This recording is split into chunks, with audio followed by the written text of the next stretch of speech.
President. Senator from Michigan. Mr. President, I ask unanimous consent to allow my Sea Grant Fellow, Jillian Farkas, to be granted floor privileges for the remainder of the day. Without objection. Thank you, Mr. President.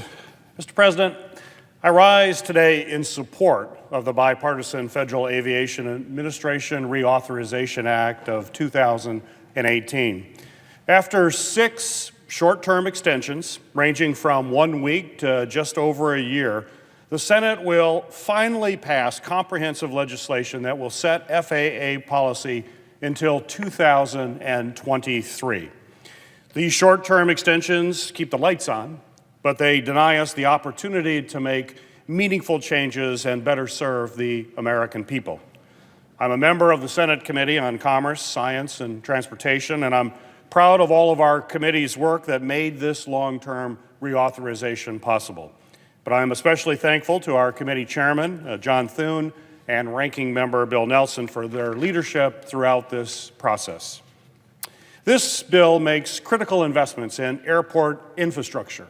It promotes U.S. competition and leadership in aviation, increases safety in the national airspace system, and strengthens consumer service practices across the commercial aviation sector.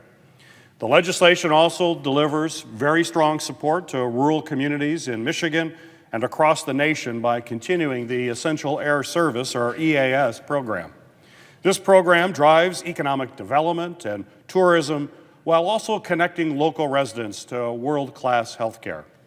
I will never stop fighting to ensure that Michigan's EAS airports, from Muskegon to Houghton Hancock to Alpena, get the funding that they need to continue to serve their communities. And in addition to driving sustained investment in rural communities, I support this long-term reauthorization because it gave me an opportunity to address a number of challenges that are facing our country. This bill includes provisions that I authored that will help prepare our students for the high-tech jobs of today and of tomorrow, secure public spaces in our airports, and remove the outdated federal requirements that airports use firefighting foams containing fluorinated chemicals that contaminate groundwater and are causing disastrous human health effects across the country. The FAA reauthorization of 2018 will improve the competitiveness of our nation's workforce by clearing the way for our students and educators to use unmanned aircraft systems, or UAS, for research, education, and for job training. Whether this technology is used for inspecting critical infrastructure or boosting crop yields at our farms, UAS technology will create tens of thousands of new jobs in the coming years, and we need American students and workers ready to take advantage of that. This is why I've worked across the aisle with Senator Moran to introduce the Higher Education Unmanned Air Systems Modernization Act and include it in this long-term FAA bill. This provision has the support of the Association of Public and Land-Grant Universities, the Association of American Universities, and dozens of other colleges and universities all across our nation. Our brightest minds will have the ability to design, refine, and fly UAS to prepare our country for the safe integration of UAS into our national aerospace system. In my home state of Michigan, Alpena Community College has created a UAS pilot training program that complements existing certificate programs like the Utility Technology Certificate and therefore make their graduates even more competitive. This will support job creation across the income spectrum as our nation's workforce will be able to get the training that they need to operate these systems both safely and efficiently. Ultimately, whether we're talking about UAS, passenger planes in the air, or travelers making their way through the airport, this is all about safety. In recent years, we have seen high-profile attacks at airports around the world, but also in places like Flint, Michigan. These attacks have demonstrated the vulnerabilities of heavily trafficked public areas outside of security screening, such as baggage claim and pickup and drop-off areas. I heard from our international airport in Detroit and others across the country that current airport funding streams cannot be used for security projects in these public spaces. Their need for greater flexibility for airport infrastructure improvements led me and my colleague Senator Gardner to introduce a bipartisan Secure Airport Public Spaces Act. This legislation would increase safety and security for airport passengers and visitors outside of the TSA screening areas.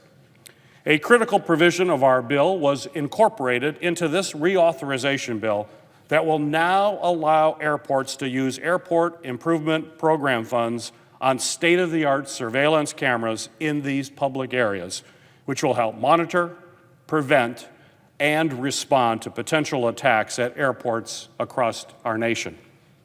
And finally, I'd like to discuss what could be our nation's defining public health challenge for generations: a group of harmful chemicals known as PFAS. The PFAS class is a group of over 4,700 man-made chemicals that have been used nationwide and internationally. These chemicals do not break down in the human body or in the environment, and they can accumulate over time and cause a great deal of harm. We already know that there are several health effects associated with exposure to certain PFAS, and just a few examples include compromised immune system function, cancers, endocrine disruption, and cognitive effects. I've listened to families exposed to PFAS in Michigan, but PFAS is not just a Michigan issue.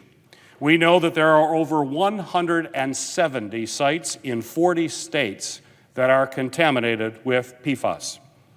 PFAS are so pervasive that it is estimated that up to 110 million Americans could have these chemicals in their water. PFAS chemicals have been used for decades in a wide range of consumer products, including textiles, paper products, and cookware. In addition to all of these uses, Mr. President, they have also been used in firefighting foams for decades. These foams have been used on military bases and in our commercial airports. They have been used near businesses and neighborhoods, near groundwater and surface water, near lakes and streams. Last week, I worked with Senator Rand Paul to convene a hearing in our Federal Spending Oversight Subcommittee that addressed the federal government's role in PFAS. We heard firsthand about the impact of this public health crisis on community members, firefighters, and veterans. Not only have these foams containing PFAS been used for decades, we are still requiring their use at American airports, even as safe alternatives are now being developed and deployed abroad. While there's a lot of work to be done related to remediation, human health research, filter technology, and more, we must stop making this problem worse. And this is why I worked with Senators Sullivan, Stabenow, Rubio, Shaheen, Gillibrand, and Hassan to lead a common-sense addition to this FAA bill. Our bipartisan provision gives airports the option to use fluorine-free foams. And I also appreciate Congressman Kildee for leading this effort in the House of Representatives. Using fluorine-free foams is not a novel idea, but it is an idea whose time has come. Over 70 airports around the world are already using fluorine-free foams that have passed the most challenging of tests, and they have seen real success in combating fires. These airports include major international hubs such as Dubai, London Heathrow, Manchester, and Copenhagen. Every major airport in Australia has already made this transition. It is past time that we catch up.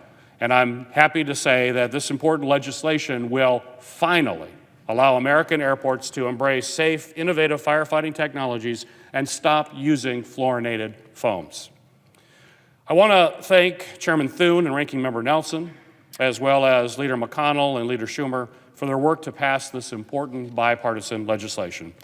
And I urge my colleagues to support this critical long-term FAA reauthorization that will help keep PFAS out of our water, it will help drive investment in our nation's workforce, and it will help ensure that our airports and skies are safe.